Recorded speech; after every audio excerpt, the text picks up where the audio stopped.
Madedeport at posible ring ma-blacklist ang 37 Chinese na nahuli kamakailan sa isang subdivision sa Parañaque. Ito'y matapos mabistong nagtayo sila ng mga negosyo sa loob ng subdivision ng walang permit. Nasa frontline ng balitang yan si Camille Samonte. Pinasok ng mga tauhan ng Bureau of Immigration ang ilang establishmentong yan sa loob ng multinational village sa Parañaque kahapon. Ang kanilang pakay, mga banyagang may mga kahina-hinalang aktibidad sa loob ng village. 37 Chinese ang dinampot ng BI. Wala silang maipakitang kaukulang dokumento sa mga negosyong itinayo nila sa loob ng village. Halimbawa, ito. Bakit hindi sisihin yung Tiberos itong mga BI? Di ba dapat ini-inspeksyon ng BI kung meron bang kaukulang mga papel, visa, ang mga Chinese worker na naandyan? Trabaho ba ni Guo yun? Hindi at tayo itinatama lang natin .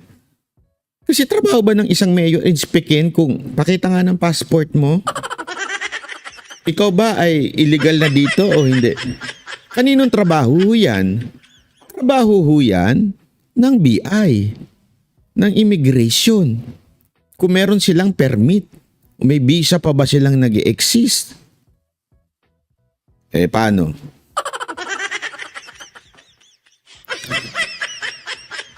Ito, gusto nyong tanggalin? Gawin nyo trabaho nyo. Hindi na tayo dapat mag-ikot-ikot. Kasalanan ng mayor ng Las Piñas. Hindi ito porket nandyan yung mga Chinese na yan, kasalanan na mayor ng Las Piñas yan. Hindi. Dapat kasi pag pumasok yan, may listahan ng BI . Anong ibig sabihin? Di ba ano bang ginagawa nila dyan? Ba't pa yung sila maganyan-ganyan? Anong gawin ba dito? What you do? Di ba? Kaya nga kayo may tatak-tatak lilista nyo. Eto mga pumasok. Hindi ba makikita ng inyong computer na sandali, bakit ito hindi pa lumalabas? Dapat matik na yun di ba? 1 month na to. Halimbawa lang, hindi ako sure kung gaano ka yung turista natin, kung ano yung visa nila, kung ilang buwan 2 months na to, 3 months na to, lagpas na. Ito na, ito mga to, wala na, di ba? Ganun lang asan na ito mga si Chu Changyang, Chang Changbong, Chin Changkang, Kangkangkong? Asan na ito mga ito? Diba?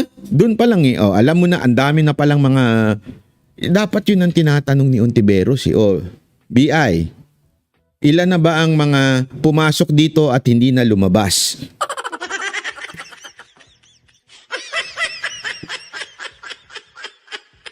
Kasalanan na mayor ng Las Piñas.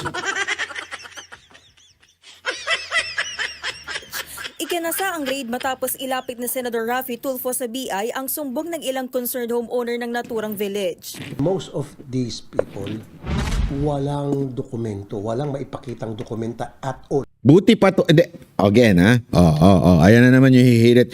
No for Tulfo 2028. Tanginan nyo na, iirita na ako sa ganyan Hindi kasi baka hihirit na naman no Tulfo. Hindi ho tayo nangangampanya dito pwede tigil nyo na muna no to Tulfo.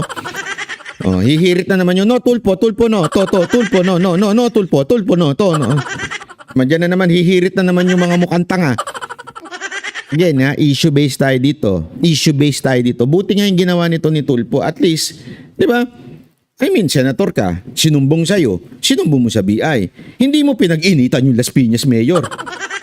No Tulfo. No to Tulfo 2028. No to Tulfo. Pinangungunahan ko na yung mga galit kay Tulfo, okay? Hindi ibig sabihin gusto kong ikampanya to si Tulfo, walang ganon. Sinasabi ko lang, buti nga yung ginawa ni Tulfo, sinumbong sa kanya at sinumbong niya si immigration. At least inipit niya yun ng immigration. Yun yung silbi ng isang senador, hindi yung witch hunt ka, hahanapin mo, maliban ng mayor to, maliban ng ganito to. No to Tulfo.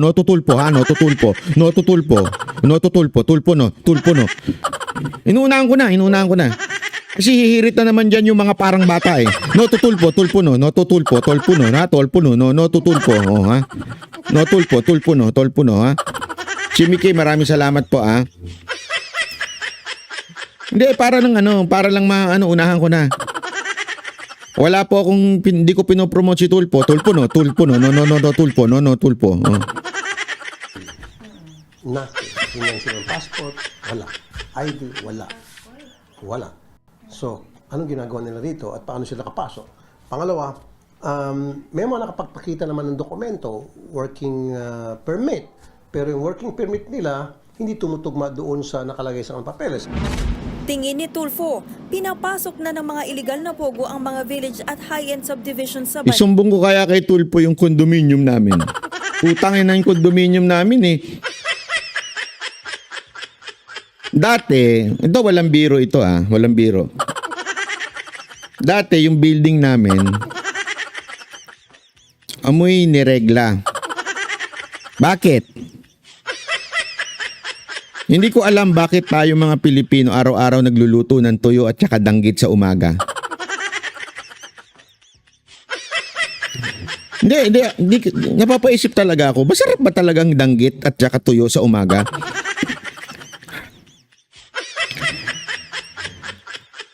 Tuwing umaga, ganun ang amoy sa kondo namin Grabe ang amoy nun, di ba? Para talagang nireglang mga aso. Aso, hindi tao. Aso. Grabe, puro tuyo. Dati yun. Ngayon, hindi na tuyo.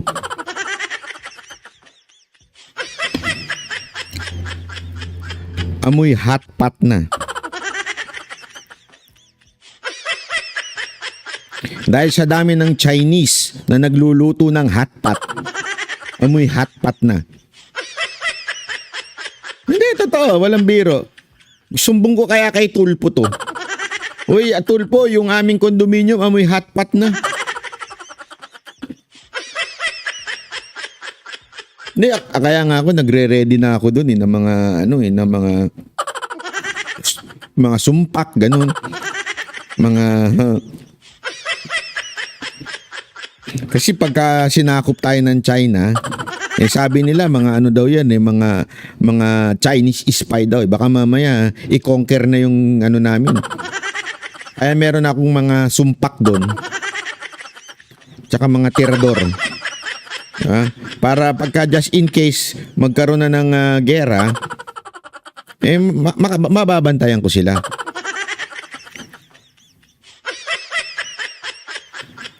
Alam mo kasi sa totoo lang, di naman kasi sila mapapansin. Sa totoo lang, di naman sila mapapansin. Except, pag nag-usap na sila sa elevator. Grabe, nag-uusap pa talaga sila sa elevator.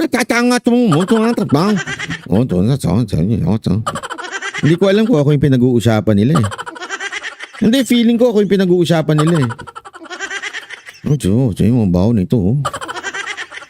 Amoy adobo daw. Amoy dugo,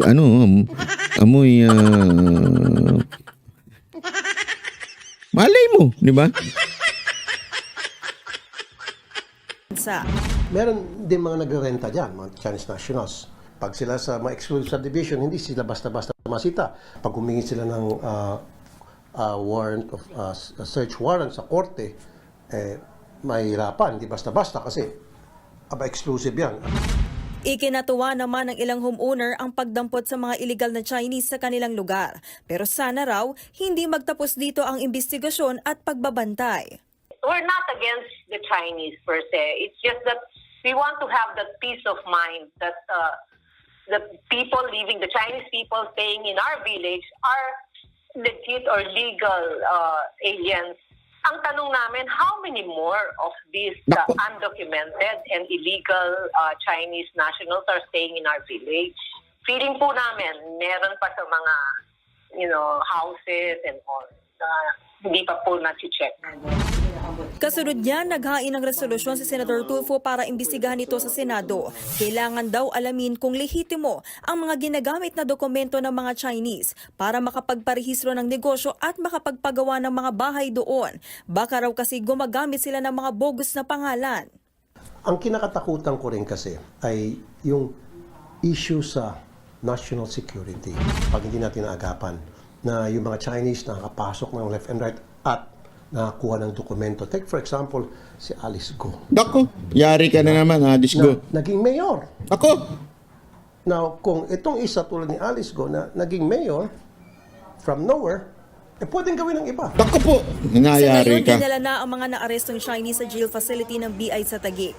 Nahaharap sila sa deportation case dahil sa pagtatrabaho sa bansa na walang working permit. Once po matapos ang deportation case against them, they will be deported and blacklisted po, meaning hindi na natin sila papayagan na pumasok po muli ng bansa. Pinag-aaralan din ng BI ang pwedeng isang pangkaso laban sa mga may-ari ng mga establishmento kung nasaan ang mga Chinese. That is already considered harboring illegal aliens dahil sila po ay ini-employ nila ang mga foreign nationals na wala pong kaukulang dokumento. Ito po ay liable by law. Hinikayat naman ng ahensya ang publiko na isumbong sa kanilang tanggapan kung may kahina-hinalang aktibidad ang foreign nationals sa kanilang lugar para Ganyan naman kayo. Sasabihin nyo, sumbong-sumbong, tapos di nyo naman ga-actionan. Narinig ko na yan, mga ganyan nyo. agad maimbestigahan at maipa-deport. Nagbabalita mula sa Frontline, Camille Samonte, News 5. Mga kapatid, Jiggy Alam mo, it's at least ako natutuwa naman ako kasi dapat na yan sa multinational. Balita ako talagang sobrang dami na daw ng diyan ng mga Chinese worker na pakalat-kalat sa kalsada. Yung pala walang mga papel. Nako, sasabihin ng iba diyan, no tutulpo.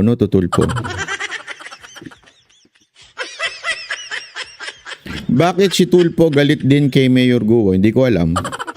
Wala akong kaano-ano kay Tulpo. Hindi natin kasi alam mo. Ako, sabi ko nga sa inyo, hindi ko naman pinagtatanggol si Mayor Guo. Ang akin lang, ilagay na lang ho natin sa tamang perspektibo. Diba? Ilagay ho natin sa tama. Yan ang ibig ko sabihin. Ilagay lang natin. Kung may nakita silang illegal na ginagawa ni Mayor Guo, edi isampa natin, di ba? Isampa natin sa husgado. Ang problema, yung sinampa nila sa ombudsman, medyo may sabit pa kasi sinasabi daw ng ombudsman, walang permit from PAGCOR. Sabi ng abogado ng ni Mayor Guo, meron permit from PAGCOR. Sabi ko nga, di ba kanina doon sa interview, bakit yun lang ang ba't hindi kasuhan ng iba-iba pang mga bagay na binibintang nila? Yun na nga ho sa kanila, dalhin sa proper forum. Di ba? Dalhin sa proper forum yung ang kaso ni Mayor Guo. Hindi naman pinipigilan na dalhin. Kaya lang kasi, dito, publicity na yung nangyayari.